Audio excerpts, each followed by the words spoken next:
Well, this sucks. 538, a website that was used to aggregate pollsters, make models based on the election seasons that have happened for honestly over a decade, dating back to 2008, founded by Nate Silver, is being shut down. ABC, who owns them, has decided to just completely shut them down, and at this point, that concludes a gigantic monumental era of really just online analysis of polls, data, and understanding the environment of elections. Now, speaking on why they were shut down, if you if you were to look at how the site has been managed, especially after Nate Silver left, uh, you'll notice that the quality of the site had gone down. The way that they showed polls, the way that they were even put on the site as a whole, they weren't even their own website towards the end. They were just part of ABC on their website. So they were they were just kind of burned off after the election, and there is a lot to say. First off, I personally, along with many other people, probably would not have gotten as invested in analyzing politics if it were not for this website. I first discovered this website during the 2016 election. Mind you, I was a freshman in high school at the time, so it was definitely a huge part of my upbringing when it comes to politics. And I would always go to this site just to track for either Trump or Biden's approval rating, and even Trump's approval rating now for the few weeks where it was active.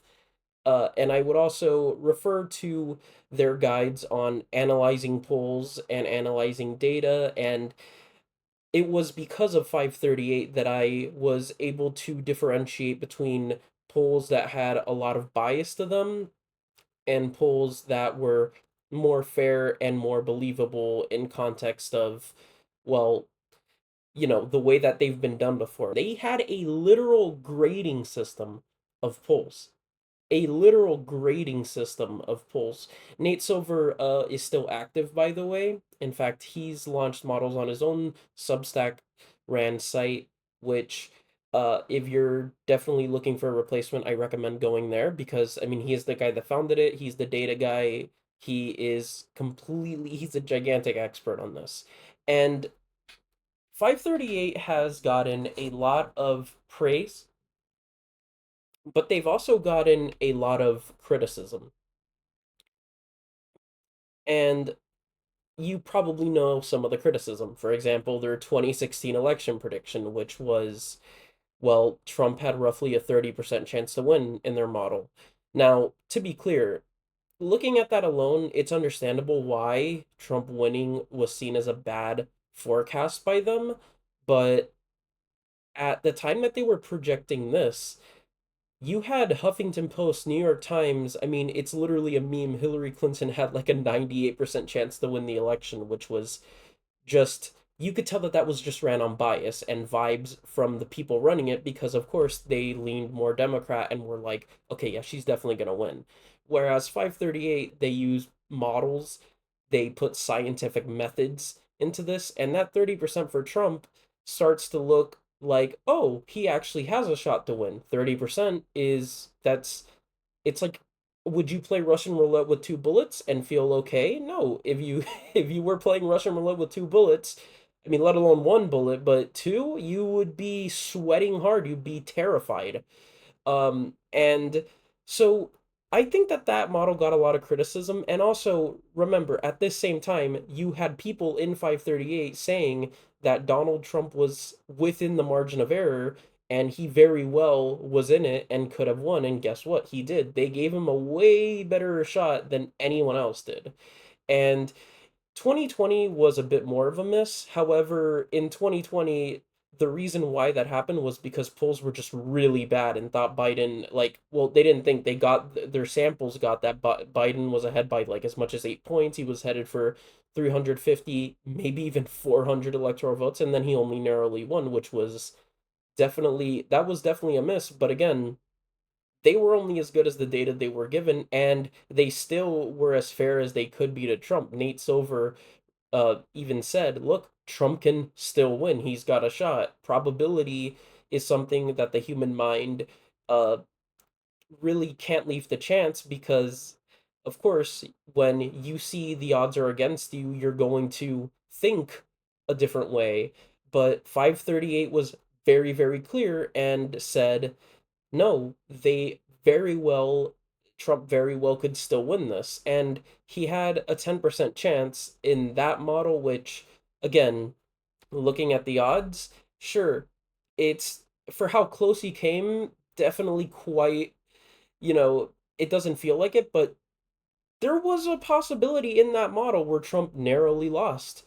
And I mean, it was for as bad as that was, Trump having that amount of a chance and coming that close is something incredible, like something shocking, but it was still a very it was still a very educated guess. And that model, sure, it was definitely their weakest because of how close Trump came uh and how well he ended up performing compared to it. But again, if you understand the way it worked, that was a perfect, like, that was, well, nothing is perfect, but that was a super good model. And it was as fair as it could be under the circumstances. And again, 10% means he still could have won.